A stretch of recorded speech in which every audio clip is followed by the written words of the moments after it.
E aí, Jéssica, vamos começar o espetáculo. Vai ser uma live maravilhosa sobre balé, os tipos de balé, tudo. Só aguardando também a Nath entrar, acabou de entrar. Então vamos lá, galera, vou aceitar o convite. Natália e Jéssica, pronto, convidadas. Convidadíssimas. Oi, Olha, добрый день. добрый вечер. А вечер, как дела? Нормально? Хорошо. Tá difícil hoje. Tá difícil hoje, nossa. Depois você me conta, então, por Sim, favor. esse não é para live. Oi? É isso, é as coisas da vida, né? Bom, galera, muito bom dia, né? Vocês sabem que é luta, é tempo ruim o tempo inteiro. Isso é uma frase que fala muito dentro das artes marciais, né? Porque é uma das artes que eu mais me apaixonei, né? Porque eu pratiquei a modalidade, o esporte também por uns anos, que a Natália vai comentar, a Natália vai descrever. Só que eu conheci as artes marciais, né? E essas artes marciais, elas ensinam, né? Essa questão do tempo ruim o tempo inteiro, né? É a gente sempre treinar, sempre estudar, sempre se colocar em situações que fazem a gente crescer ainda mais.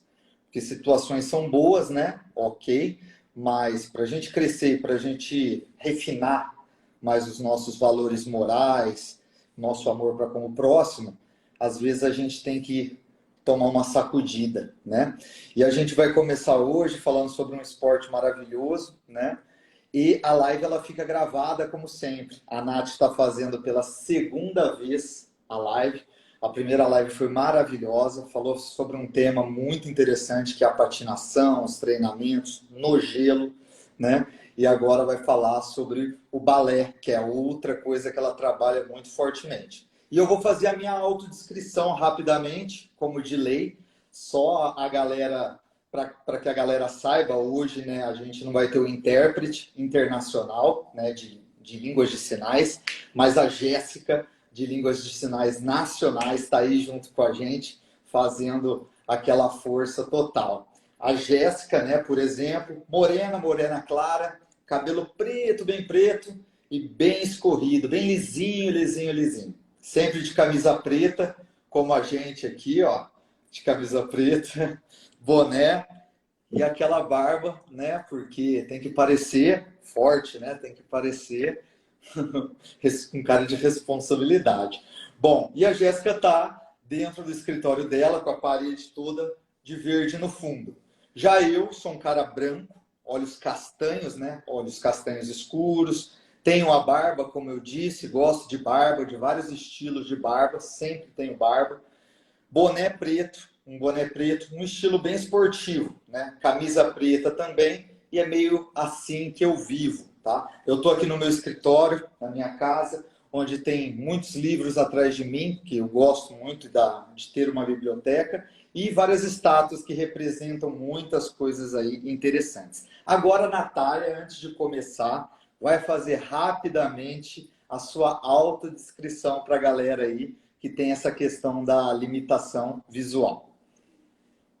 Nossa, isso é interessante. Não sei como melhor me descrever. Eu sou russa. Eu acho que a minha pele é branca, né, para vocês. Porque os russos geralmente não separam muito isso e geralmente tem as pessoas que falam, nossa, sua pele é mais escura. E eu falo, eu pego o sol muito rápido, na verdade. E então eu fico meio, sei lá como falar, mas não sou, para russas eu não sou muito branca, posso dizer. E no caso, Uhum. hoje você está na sua casa. Hoje sim, eu estou na minha casa e só para você entender, aqui por aqui eu tenho barra de balé mesmo. Olha só, ela está mostrando a barra de balé para gente aí, Olha galera. que eu tenho de barras. Para vocês Dá para ver? entenderem, né? que o que tem que fazer na vida tem que fazer todo dia. Na verdade, isso, a barra de balé, eu coloquei para mim mesma, mas só que eu usei pouco. Porque tem vários alunos que gostam de mim e a gente faz alguns aulas de alongamento por aqui, porque o meu a pé fica muito bom no caso de transporte, sabe? É fácil de chegar. E por Ah, isso, se eles precisam ter mais alongamento ou algo, eles vão.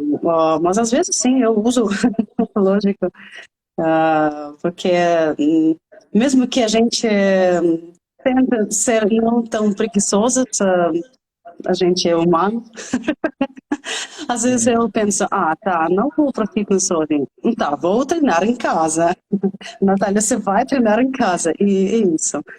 Ah, não, muito eu legal, tenho. Nath. Muito legal e volto, Então, tipo, agradecer, viu, por você ter aceitado esse convite. Cada dia mais eu venho gostando das suas postagens, gostando dos seus trabalhos, né? E obrigada.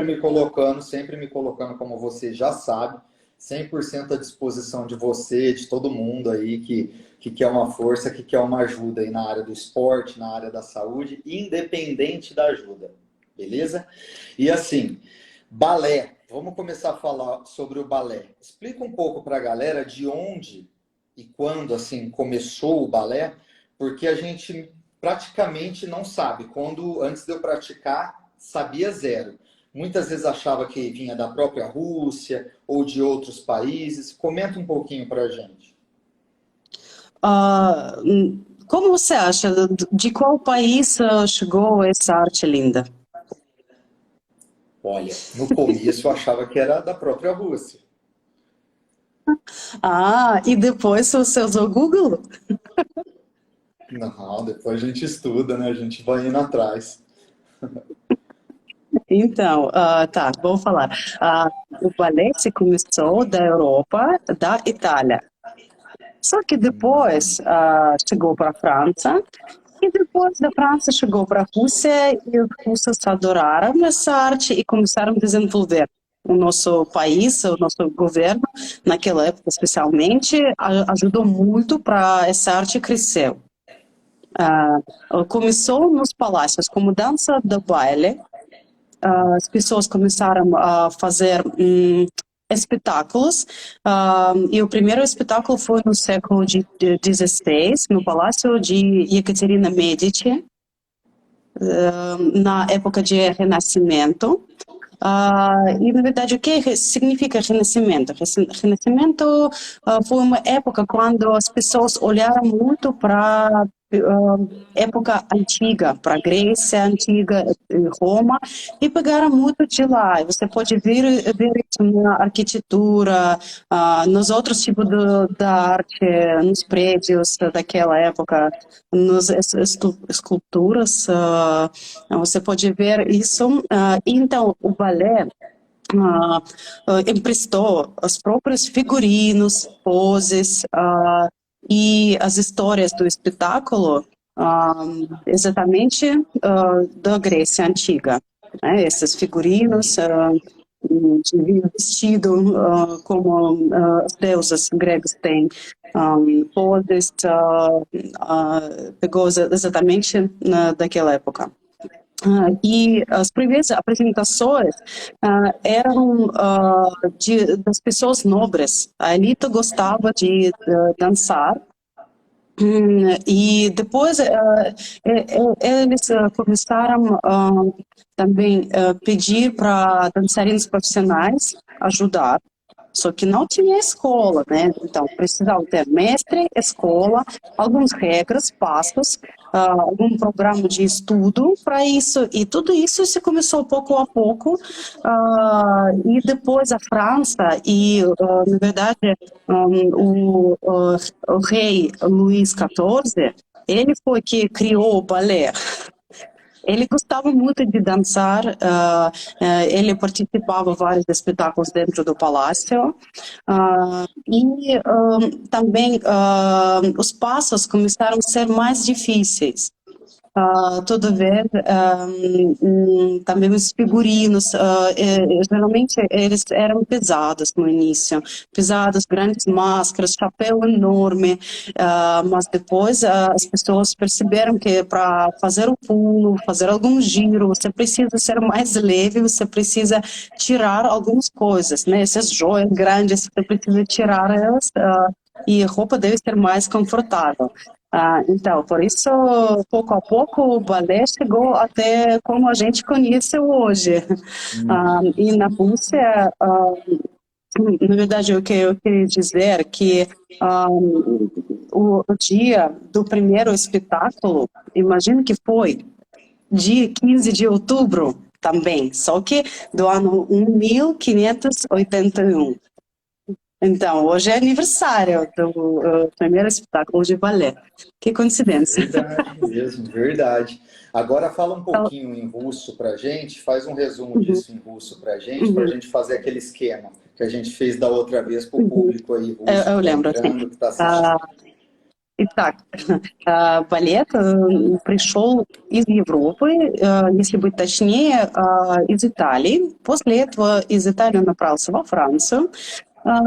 И спустя некоторое время попал в Россию, где, соответственно, это искусство получило максимальный, наверное, расцвет, можно даже так сказать, потому что на сегодня балет является, в принципе, национальной нашей визитной карточкой России, русской культуры.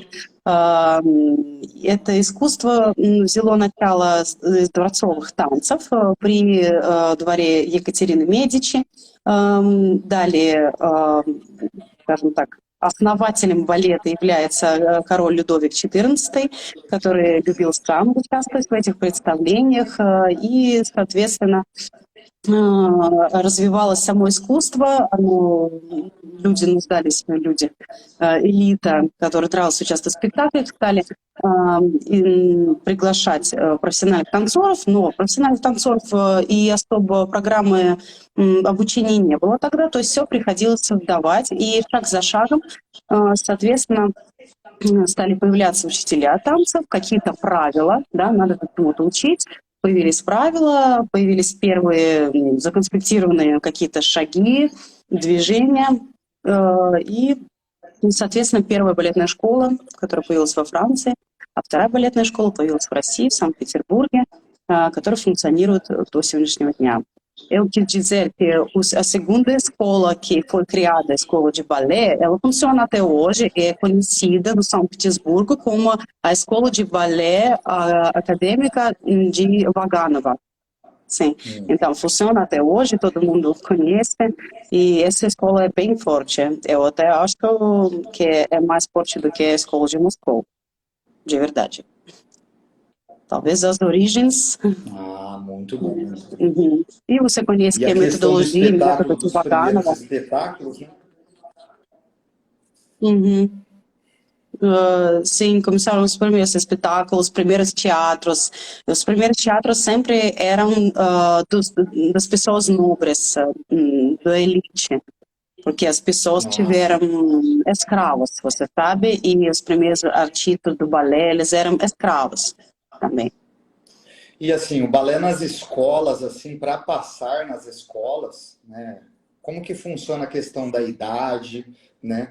Se é nas escolas de ensino médio, ensino fundamental, para crianças ou não, só escolas particulares, se tem, né, essa diferença das escolas da Rússia, né? E quantos anos que precisa para começar a estudar, para se tornar de fato uma bailarina, um bailarino. Esse é um assunto grande, mas também interessante, porque eu acho que sim, todo mundo às vezes pensa que o balé é um esporte e que deve começar bem cedo. Porque a gente falou da outra vez sobre a patinação no gelo, que começa agora desde 3, 4 anos de idade, mas balé profissional começa desde 10, 11 anos de idade.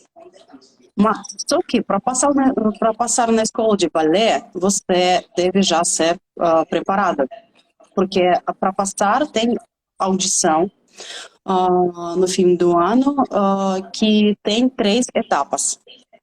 A primeira etapa é uma etapa quando os professores vão olhar que alongamento que você tem, que tipo do corpo você tem, quer dizer, proporções, porque balé é uma dança acadêmica, é uma dança estética. Na Rússia tem regras muito rígidas para isso. Tem até índice do alongamento da perna, comprimento da perna, por exemplo. É isso. Olham a aparência e depois olham que alongamento que você tem, flexibilidade, que postura, né? Depois, a segunda etapa já é a etapa quando o médico vai ver se você é saudável, porque balé é uma carga muito pesada, fisicamente e mentalmente também. Então, é uma coisa que pode destruir qualquer saúde. E por isso você deve ser saudável para fazer o balé como um profissional. Então, o médico vai ver também como as suas pernas funcionam, como as suas articulações funcionam.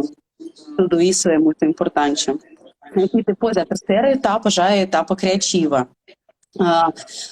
Os professores podem pedir você dançar algo mais ou menos como polka ou algum dancinho pequeno para você mostrar que você sabe escutar a música, entende o ritmo da música, sim, e que você pode dançar, porque dançar não é sobre exercício, não é sobre fazer algum movimento. Você deve sentir a música já desde criança e ter coordenação. Isso é importante também. Muito legal, muito legal. Por isso, já, porque eu só quis dizer que a concorrência é muito grande, 200, 300, 20 lugares em uma turma. Às vezes tem duas turmas ou três nas grandes escolas, mas nas escolas pequenas tem só uma turma. Então você pode entender como que é difícil mesmo. É um exército, é uma tropa de elite que você deve passar e vai estudar lá durante 8 anos. Para ser bailarino, você deve estudar 8 anos. E não só dança, tem muitas aulas de teoria musical, a gente aprendia anatomia também, traumatologia, a gente aprendia história do teatro, da música, a gente começou a analisar música. Porque os espetáculos são ligados, e especialmente espetáculos grandes, conhecidos pelo mundo inteiro como espetáculos de balé do Tchaikovsky. Se você vai entrar dentro desse espetáculo, você vai entender muito que essa música significa algo, que não é só música, isso dança, são ligadas, e por isso eu acho que isso é um triunfo da arte. É por isso que até hoje Quebra-Nozes, o Lago dos Cisnes, o Belo Adormecido são as joias dessa arte. Окей, до минуты. Чтобы пройти отбор в балетную школу или хореографическое училище, нужно пройти целых 3 этапа отбора.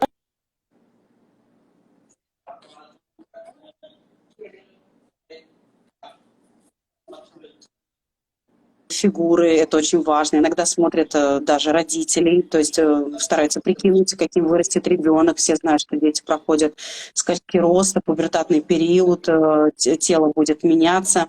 На втором туре врач обязательно рассмотрит суставы тела, прочие показатели, потому что для того, чтобы заниматься балетом, нужно быть действительно готовым к этому физически и ментально. Это действительно очень большой труд, и ваше здоровье, возможно, пострадает, к сожалению.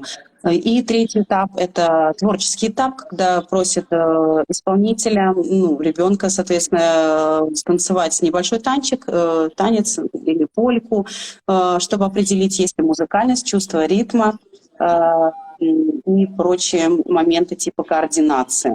Отбор большой, из нескольких сотен отберут в каждый класс максимум 20 человек, 20 девочек.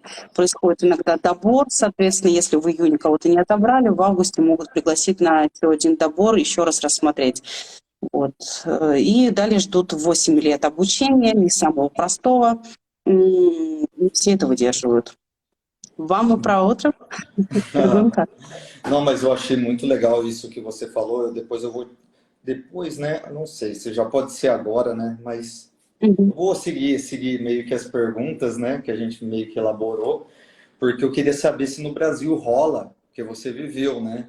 Aqui por um tempo, se as escolas que você conheceu no Brasil, elas chegam perto, por exemplo, do alto nível, né? Da alta performance dessas escolas russas, né? Porque eu achei muito bom, eu achei muito interessante você praticar uma metodologia, um esporte, uma cultura. Não pode nem dar esses nomes, né? Porque limita, né? E é um negócio muito grande, é viver de fato o balé, né? É estudar coisas que educadores físicos, fisioterapeutas, médicos estudam e ter que passar, né? Então, quer dizer, é muito legal você ter dito tudo isso, porque forma profissionais extremamente forjados assim para tudo. Eu achei muito legal essa observação sua. Sabe, quando eu cheguei pela primeira vez para o Brasil, porque eu cheguei duas vezes, né? Primeira vez eu fui convidada para dançar na cerimônia de abertura do Brasileirão de 2018 e outra vez já cheguei para morar, definitivamente, naquele momento que eu pensei. Então, eu lembro que a gente participou de alguns projetos sociais, e a gente visitou uma escola de balé, que a gente até chorou, de verdade, uma escola de balé que fica dentro da Paraisópolis. Sim, Da lá periferia, tem uma né? escola de balé, e essa escola de balé é muito forte. Eu vi essas crianças muito motivadas, muito disciplinadas. Eu adorei elas, de verdade. E elas ficaram chocadas e muito impressionantes que a gente chegou, a gente deu a aula, a gente dançou com essas crianças. E sabe, um menino que dançava lá me lembrou um ator do filme Cidade de Deus. Eu olhei para ele e disse, nossa, como eu quero que esse menino vai se virar o bailarino incrível, como eu quero que ele vai até um teatro grande, que ele vai passar e fazer a sua carreira no teatro. Eu acho que por agora, na verdade, eu acho que vocês, brasileiros, têm uns dados físicos melhores do que nós temos. Os dados físicos quer dizer alongamento, abertura dos pés, porque no balé, talvez você sabe, é muito importante, tem muita boa rotação no quadril, essa rotação underward, né? Para os lados. E eu vi que os brasileiros têm esses dados físicos melhores, de verdade. Nossa, Sim. Então, eu acho que se vocês vão desenvolver essa arte, pode se virar uma joia nacional, um símbolo também. com certeza. Bem melhor como o futebol, até eu acho. Porque Que vocês têm isso. uma plástica da natureza, que vem da natureza, e a gente aprende muito. O nosso estudo vem muito da disciplina, e por isso, às vezes, as pessoas são meio robôs no palco os primeiros anos. Mas eu posso ver que na sua cultura, por causa, talvez, que tem mais dança, como falar, dança da liberdade, dança que não tem regras, e a sua cultura é menos rígida e mais aberta, talvez por causa disso não tem essa pressão. É verdade, os nós que visitamos essa escola, somos nove bailarinos, isso que nós pensamos. Nossa, muito legal também esse comentário seu. Já vou até pular uma pergunta que você já respondeu, né? Se o balé parece fácil, né? mas eu quero saber sobre alguns acessórios, assim, por exemplo. A sapatilha, que o pessoal fala bastante, de ponta, por exemplo. Todo mundo fala, é extremamente difícil, deve ser difícil, né? Dançar com as sapatilhas, deve ser extremamente dolorido, né? Ficar na ponta do, olha Isso que aí, você na fala. ponta do pé, né? E aí eu falei, Olha bom, eu vou isso. perguntar para ela, né? Como que é feita a sapatilha, se a ponta do pé tem alguma proteção, né? Aí você pode explicar para a gente. Ah, tá. Então, muitas pessoas acham que a dança nos dedões é muito difícil, que você deve sentir dor o tempo inteiro, mas na verdade não é assim. A primeira coisa, porque a gente se prepara para isso, né? Porque a gente estuda e a escola de balé, como eu falei, começa desde 10, 11 anos.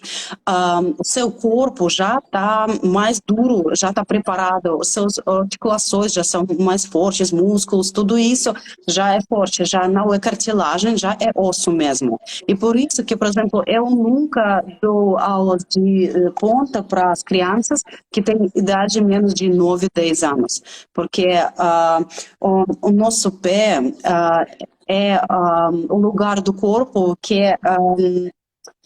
é muito tempo fica com cartilagens. E o último Isso. para ter os ossos, entendeu? E tem muitos ossos pequenos. E se fazer aulas de ponta muito cedo ou não preparado, você pode estragar a sua saúde, você pode ter deformações das articulações. Isso que é ruim, que às vezes as escolas que colocam as crianças muito cedo para sapatilhas de ponta, eles fazem mal para o futuro dessa criança. Então, como você pode ver, é leve. A sapatilha de ponta é feita do tecido, tecido satin, sei lá como falar, um tecido bem liso, mas só que nessa parte fica duro, né, para você ficar assim.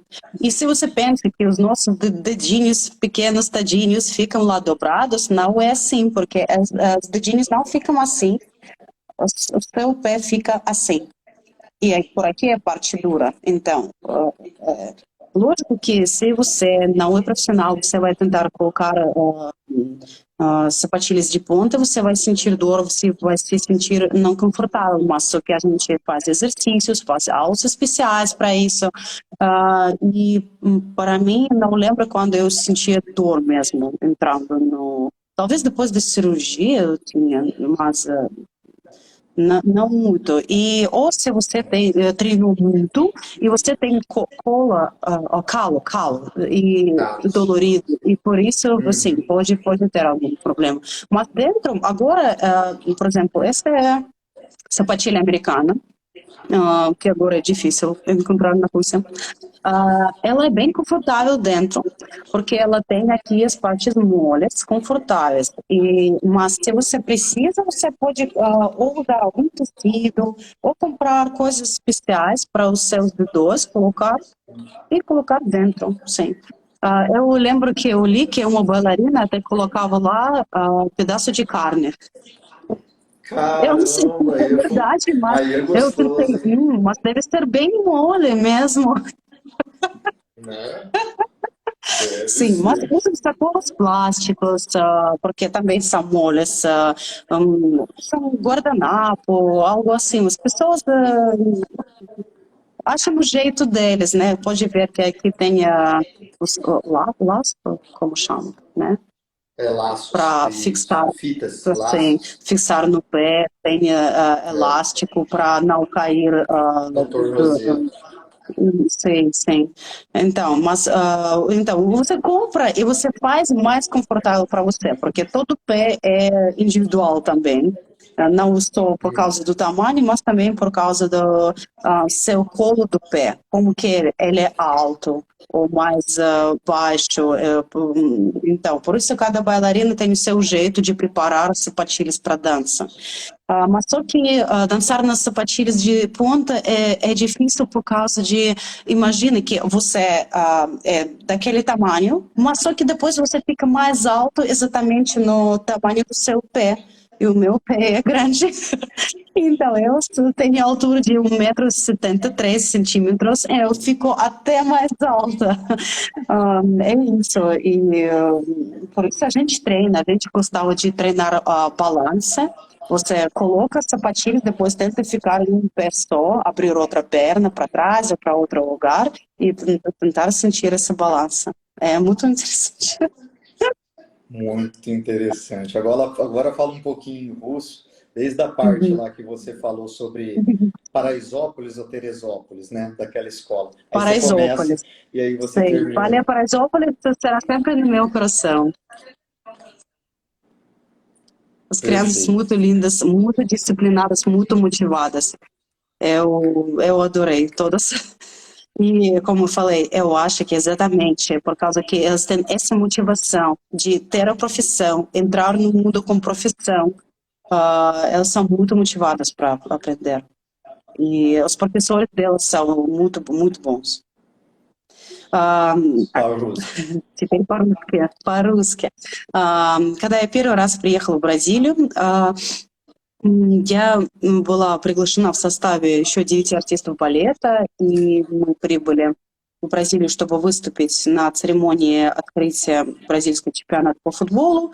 Да, вот так неожиданно. В том числе мы были задействованы в некоторых социальных выступлениях. Мы посетили несколько школ. В том числе мы посетили балетную школу неожиданно в фавеле. И это крупная фавела, которая находится в Сан-Паулу. И там были дети очень талантливые, очень мотивированные, очень дисциплинированные. У них огромное обучение. Там нет блатных детей, все дети очень были просто вышкалены, вылизаны, они станцевали, нам показали такие танцы, у них замечательная физическая подготовка. Я считаю, что если бы Бразилия вкладывалась бы больше в искусство, в частности в балет, я уверена, что это искусство цвело бы в этой стране и стало бы тоже на высокий уровень, не хуже футбола. Ну, это мое мнение, простите. Вот. Далее я рассказывала про пуанты, из чего они сделаны. Они сделаны из атласной ткани. Внутри есть жесткая часть, которая называется стакан, для того, чтобы можно было стоять на пуантах, соответственно, танцевать, выполнять всякие элементы, удерживать баланс и прочее, прочее. Você quer perguntar mais algumas coisas? Ir para frente? Claro. Nossa live é um pouquinho mais estendida, né? A gente costuma fazer os 30 minutos, só que quando ela é internacional, a gente é de 60. Fica tranquila. Mas assim, eu vou perguntando, você responde da maneira que você achar melhor, viu, Ná? Então, vou para a pergunta assim. Questão de trabalho. Beleza, estudei 8 anos, até mais. A facilidade é grande, não é fácil, né? Essa questão de trabalho nos teatros, nas escolas em si, para o bailarino, para o professor profissional, para a professora? Uhum. Então, a gente na Rússia tem várias escolas de balé do nível diferente, mas temos também vários teatros, teatros de balé, teatros musicais, porque artista de balé pode trabalhar não só no teatro onde tem óperas e balé, onde também tem musicais, operetas, lá também sempre tem os artistas de balé, ou também no circo. Mas a concorrência também para passar para o teatro é grande. E geralmente a primeira audição acontece durante o seu exame no fim do último ano, sim, nas suas provas no fim do ano.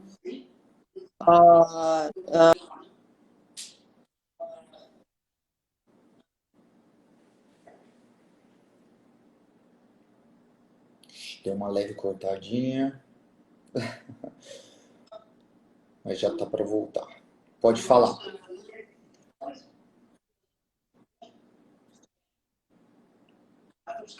Aconteceu, vocês desapareceram. Ficou travado. Deu Tudo uma bem? travadinha. Mas você falou em russo, Sim. né? Então, Tá. tô brincando. Não, foi em português. Ah, Pode finalizar, então, então, esse finalzinho que você estava falando. uhum. Eu já comecei a falar sobre audições, audições para Ah, os sim, teatros. sim, sim, sim, sim. Sim. Já E concorrência. geralmente os diretores dos teatros podem ver você durante o último ano da escola de balé, então é 8 anos, ah, 8 anos que você estuda, e vão ver se os novos artistas preparou essa escola, se tem lugar para esse artista ou não, e pode já convidar. Então, você pode começar a trabalhar no teatro desde 18 anos. Às vezes, as pessoas começam a trabalhar um pouco antes, mas não é tão comum. Geralmente, as pessoas aprendem o balé, depois vão, com 18 anos, já vão trabalhar. É assim aconteceu comigo, que na nossa prova do fim do ano, do fim do estudo, chegou o diretor do teatro, dos vários teatros, e ele me convidou e falou que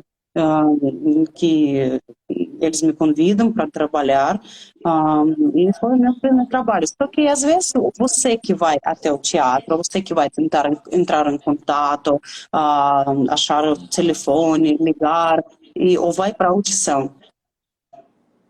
Isso, Perfeito. você faz a barra de balé, faz exercícios no meio, e depois Te eles avalia. podem pedir para você dançar ou não. Depende do teatro. Depende do nível, né, da escola, né, de entrega. Mas, assim, muito legal que você comentou. E agora eu quero saber do, tipo, backstage, o que a galera adora saber, a questão dos costumes dos bailarinos, das bailarinas, o que rola de mais interessante por trás dos bastidores, assim, tanto de superstições, quanto de limitações, às vezes, de mentalidades, pensamentos, divergências, né? Então, eu quero que você conte um pouquinho sobre isso. Então, bailarinos russos, não sei se falar sobre todo mundo, né? Bailarinos russos são muito supersticiosos, sim? Ah, Supersticiosos. perfeito, perfeito. Ah, então, quer dizer que acreditam em muita coisa junto. Mesmo que nós, russos, geralmente somos cristãos ortodoxos, e quer dizer que a gente vai para a igreja ortodoxa, a gente usa cruz ortodoxa, mas acreditamos em tudo. E tem também artistas que são muito cristãos e eles colocam, costuram a cruz que fica por aqui, costuram dentro do figurino, porque você não pode usar joia, muita joia, e não pode usar Hum, as cruzes também, mas eles costuram dentro do figurino para ficar mais confiável. É sim, isso. sim. Mas eu tinha alguns rituais e talismãs. Caramba, qual que são esses? Conta Sim. aí. Você conhece uma atleta Isimbaeva, sim? Que pulava com uma barra. Helena Isimbaeva. Sim, sim. Talvez você lembre que cada vez que ela se apresenta, ela coloca em cima da cabeça como falar, cobertor, ela faz alguma coisa, sei lá, mas depois ela vai e ela pula. Então, é Sim. igualzinho é no balé. As pessoas gostam de ter seus rituais, geralmente, antes de pisar no palco, o artista fica algum tempo dentro de si.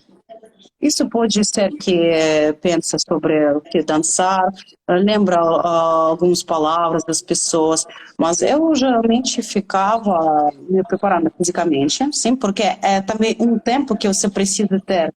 Não deve ser muito comprido esse tempo, porque se você vai ser muito quente, talvez pode ser difícil dançar, mas se você tem pouco tempo para se aquecer também é ruim. Então, você deve ter tempo para tudo, para colocar figurino, para pôr maquiagem, etc.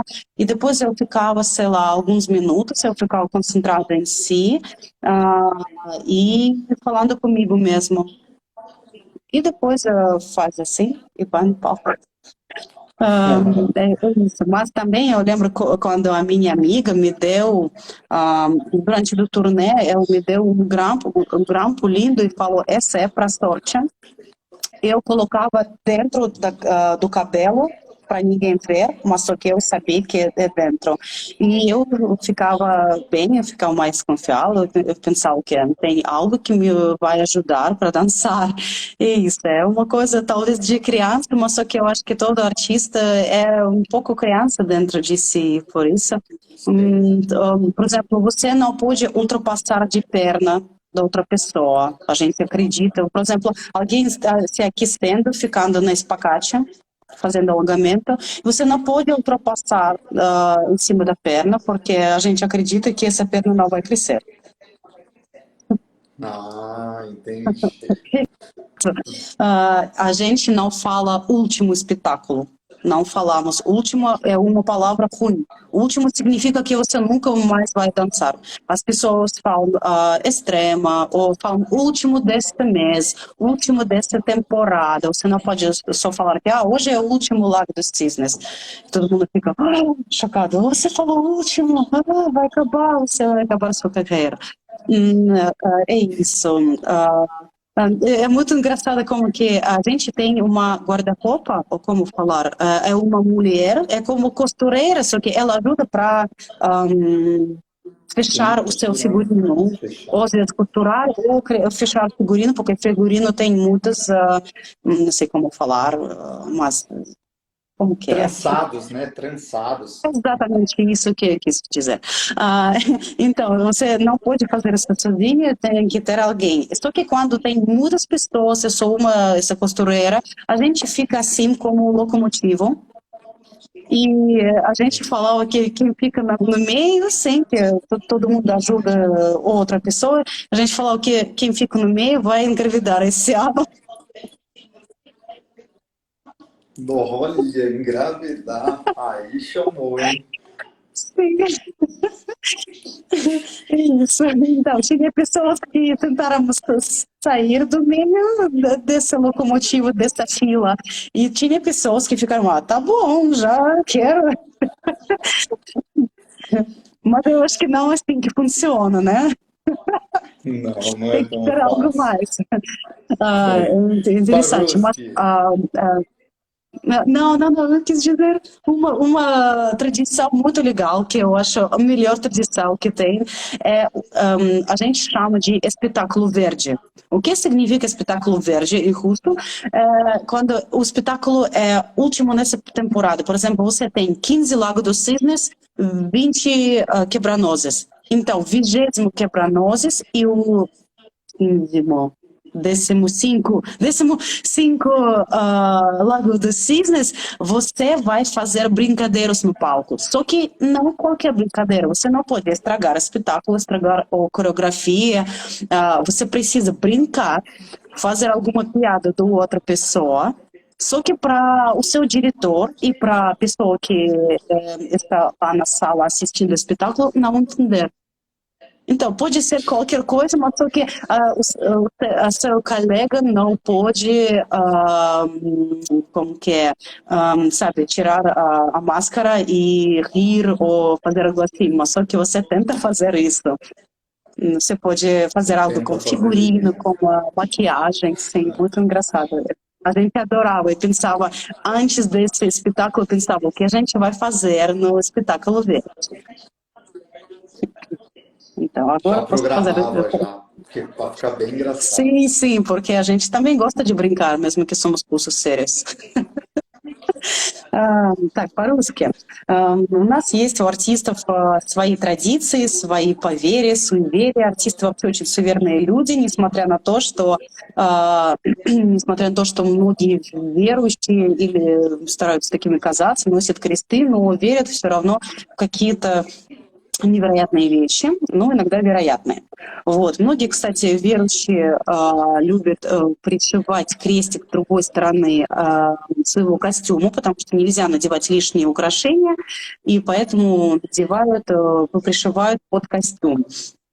Соответственно, еще из таких забавных поверий всяких артисты верят в то, что если перешагнуть через ногу, то нога не вырастет. То есть если кто-то тянется в шпагате, нужно обходить человека, нельзя просто взять, перешагнуть. Артисты не любят использовать слово «последний», потому что это плохое слово, означает, что все, твоя карьера закончена, и вообще плохое. Говорят крайний или последний в этом месте, последний за этот сезон. Вот. Дальше был у нас забавно, как-то говорила одна костюмер, когда спектакль из кучи людей и не успевают все друг другу помогать застегиваться, артисты устраивают такой паровозик. Один человек за другим и помогаем друг другу застегивать костюмы. И нам костюмер говорил, что кто находится по центру этого паровозика, соответственно, забеременеет в этом году. Я не знаю, почему, откуда это пошло. Вот. Ну и моя любимая традиция – это зеленый спектакль. Что означает зеленый спектакль? Это последний спектакль в этом сезоне или последний именно этот спектакль за данный сезон. То есть если было 20 «Лебединых озер» и 16 «Щелкунчиков», то есть 20-е «Лебединое озеро» и 16-й «Щелкунчик» – это будут зеленые спектакли. Артисты любят пошутить друг над другом. Соответственно, задача в этом зеленом спектакле – подшутить над коллегой, так, чтобы это не было сильно, чтобы, во-первых, естественно, это не испортило спектакль, не влияло на хореографию, чтобы зритель этого особо не заметил, но чтобы самим было смешно и чтобы попытаться человека вывести из равновесия своего коллегу, чтобы он засмеялся, соответственно, потерял лицо. Вот. Потому что мы тоже люди, мы любим смеяться. Então, vamos para a próxima? Muito bom. Perfeita, perfeita. Deu para entender tudo, quer dizer, Então, ainda não. você está aprendendo russo, então isso. Vai um tempinho ainda para aprender as declinações de tudo. Nossa, muito gostoso. Bom, a questão é, tá acabando a nossa live. Putz, que pena. Mas assim, eu vou mandar mais uma perguntinha para você. Você pode responder o tempo que você achar melhor aí para terminar a nossa live, que falta 10 minutinhos, né? O que os artistas assim de balé, depois de tudo isso que você falou, de idades, dedicações, trabalhos, processos seletivos, né? As competições em si, o que o bailarino costuma fazer, né, depois da sua carreira de bailarino? Ele vai para alguma profissão específica? Não vai? Conta um pouquinho. É uma pergunta boa e um assunto também interessante, porque, como eu falei, as artistas são um pouco crianças. Eu acho que quando a carreira acaba e a carreira do artista de balé acaba rápido, fica um pouco perdido. Eu já podia ver várias vezes que algumas pessoas já se preparam, entendem que um dia vai acabar, e se preparam para isso e não fica tão dolorido, mas para muitos artistas é difícil largar o palco. E também por causa que essa profissão é parte grande da sua vida. Não é só que você chegou, você trabalhou, você saiu, você vive nisso. Quando você está comendo, você pensa sobre o balé. Quando você, sei lá, vai para algum lugar, você lembra que você é bailarino e vai tirar foto assim. E você é artista, você vive como artista. E é difícil sair do palco para muitas pessoas. Tem pessoas que, na verdade, saem bem rápido ou já pensam que, nossa, que legal, já não preciso fazer aulas de balé todo dia. Hoje em dia, por exemplo, eu penso assim, que graças a Deus, que eu gostei dessa parte da minha vida. Foi a minha primeira profissão, mas quando eu fui assistir o espetáculo de balé, Gisele, este junho, eu olhei para o palco e pensei, nossa, que bom que eu não estou dançando agora. Porque eu acho que todo o tempo da sua vida você tem algo para fazer nesse tempo. E eu acho que também balé é mais para os jovens, você tem que sair no tempo certo, por enquanto que você está voando no palco e não está rastejando, sabe? Sim, sim. Por enquanto que você é bom, na boa qualidade.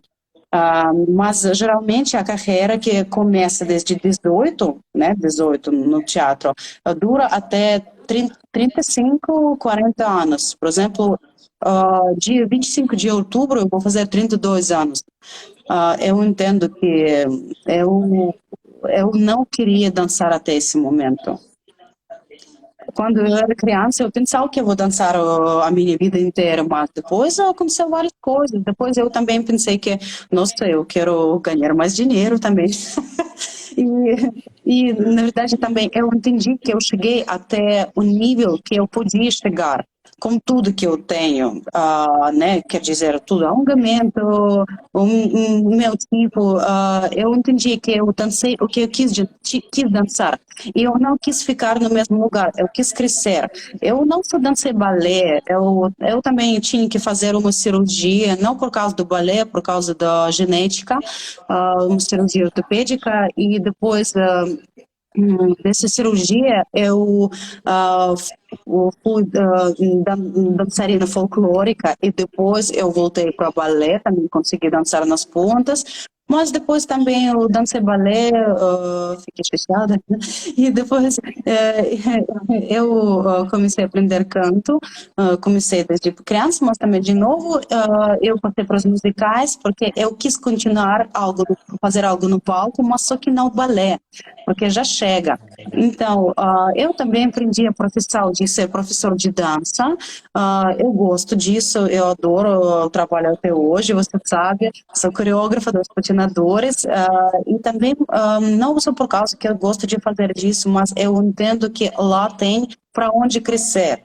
Tem que ser. E isso também eu acho que é muito bom, muito legal, quando você tem alguma carreira que não acaba num nível, você vai. Tem, geralmente, muitas bailarinas vão para essa profissão. Professor de dança ou, às vezes, treinador também, educador físico, algo assim. Aprende, mas tem pessoas que aprendem bem outras profissões. Uma minha amiga, ela depois começou a costurar figurinos. Outra amiga até faz decorações. Ela, sim, ela é desenhadora. Ela mandou suas decorações para a China, para espetáculo de lá. Tem pessoas que aprendem profissões, sei lá, financeiras ou algo assim. Eu conheço um policial, ex-dançarino do balé, um policial.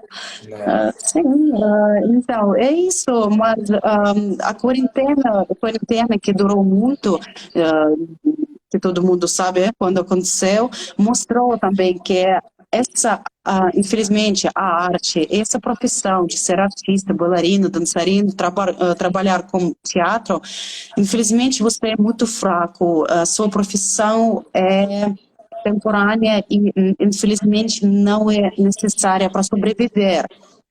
É a profissão que deve ter nos países grandes, deve ter sim, mas só que quando a questão é saúde, sobreviver, pandemia, quarentena, a sua profissão não é necessária e muitos artistas ficaram muito mal ou começaram a achar algum trabalho, qualquer trabalho. Conheço pessoas que começaram a vender as coisas, pessoas que vão para restaurantes para ser garçonete, Garçom. garçom.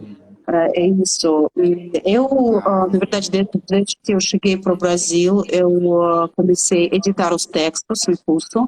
Eu sempre gostava de fazer isso, só que eu comecei a fazer isso também para dinheiro. E quando eu fiquei no hospital no Brasil, é também uma história grande. Fiquei algum tempo, infelizmente, porque peguei bactéria hospitalar e fiquei muito tempo. E eu editava os textos para ganhar dinheiro também. Isso que me também ajudou a não ficar mal mentalmente.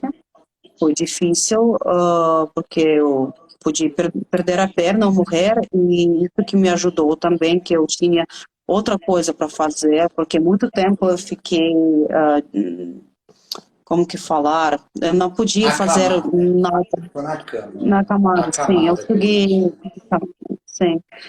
Eu fiquei dentro de um espaço limitado, não podia me treinar, não podia fazer Uhum. nada, e isso foi difícil, mas eu acho que exatamente que eu tinha outros hobbies, eu tinha outra profissão, tinha algo para sair dessa tristeza, isso me ajudou. E depois eu consegui desenvolver e consegui tinha que me operar aqui na Rússia Uhum. também, foi isso, porque na verdade eu voltei em maio de 2021. Mas em dezembro de 2021, um ano atrás, eu já participei de propaganda dançando nas pontas. Eu participei de uma gravação de propaganda dos aparelhos para treinar. Então, isso foi muito legal. As pessoas me acharam e perguntaram se eu posso. Eu falei, eu posso. Não falei que, nossa, eu estou ainda no caminho para colocar a ponta. O meu pé ainda estava inchado, mas a gente conseguiu. Eles falaram, você pode pisar e andar como que chama esse aparelho quando você vai e onde você corre? Esteira, esteira. Espera, Na sim. esteira Eles falam, mesmo. você pode pisar nos pontos? Eu falei, sim. Depois pensei, será que eu posso? Mas Dá deu sim. certo. Então, isso é Bom, importante. importante demais. Finaliza em russo, né? Aí depois a gente combina de fazer uma live bem diferente, né? Só para a gente mandar a mensagem final, falta 2 minutinhos, dá essa finalizada bem rápida em russo e a gente encerra e deseja uma boa tarde aí para a galera. Мгм. Мгм. Травом плохими. Sim, vou falar russo. После карьеры артиста балета многие выбирают карьеру преподавателя, да, или фитнес-тренера, или хореографа, или, например, как я тоже работаю со спортсменами в каких-то студиях детских, учат детишек или взрослых, как садиться на шпагат или как танцевать. Но есть люди, которые готовятся заранее к тому, что, к сожалению, век артиста недолг, тем более артиста балета. Ты не драматический актер, твое тело в какой-то момент скажет, стоп, хватит, и этот момент, как правило, наступает где-то в 35-40 лет, не позже. Да, есть разные случаи, есть исключения, понятное дело, вот, но нужно уметь подготовиться к этой новой жизни, потому что, как правило, уходить со сцены трудно. Мы, как Алла Борисовна, еле-еле уходим с нее. И надо, опять-таки, тоже понимать, вот карантин показал нам, что артист балета — это не самая нужная специальность, и что нужно уметь делать что-то еще в этом мире. Поэтому я бы, наверное, от себя бы дала бы совет в любом случае. Как бы не хотелось бы верить в то, что будешь танцевать всю жизнь, иметь другую какую-то профессию. Это очень важно. Это очень важно, потому что не знаешь, что может случиться и со здоровьем. Вдруг тебя выкинет эта профессия, однажды заменит тебя на другую балетную фигуру. Да, это как на шахматном поле. Поэтому надо быть ко всему готовым. Это грустно, но это наша жизнь. И жизнь после 35-40 лет тоже только начинается, поэтому хорошо бы иметь какую-то другую профессию. Acabei. Que isso, cravado, 1 hora em ponto. Ela é maravilhosa. É a palavra que eu encontro para definir essa Natália. Com todo respeito sempre, né? Mas ela faz umas lives assim e tudo que faz de um coração muito forte. Galera, sempre fica gravada as nossas lives, tá? Tanto na minha bio quanto no nosso canal do YouTube. São temas muito interessantes para vocês terem vários insights, várias ideias para continuar forte a jornada de vocês. Muito obrigado, Jéssica, como sempre, fazendo esse trabalho maravilhoso e muito lindo. E muito obrigado, Ná, por você ter aceito mais um convite. E a gente vai criar ainda muita coisa junto aí, caso dê certo. Tá bom? Sim, muito obrigada para vocês também. Tchau, tchau, Jéssica. Muito obrigada, Jéssica. E muito obrigado para você, que você me convidou, Lucas. Fico feliz praticando português, falando das coisas que eu amo, que eu queria dizer. Eu me preparei de novo. Sim, porque eu gosto Muito de ter bom. um plano da Claro. conversa para não esquecer as coisas. É isso. Então tá bom. Um grande Sou beijo para pessoa todo mundo. chata. Um grande abraço. Tamo junto, hein, galera? Tchau, tchau. Sim, sim. Tchau, tchau.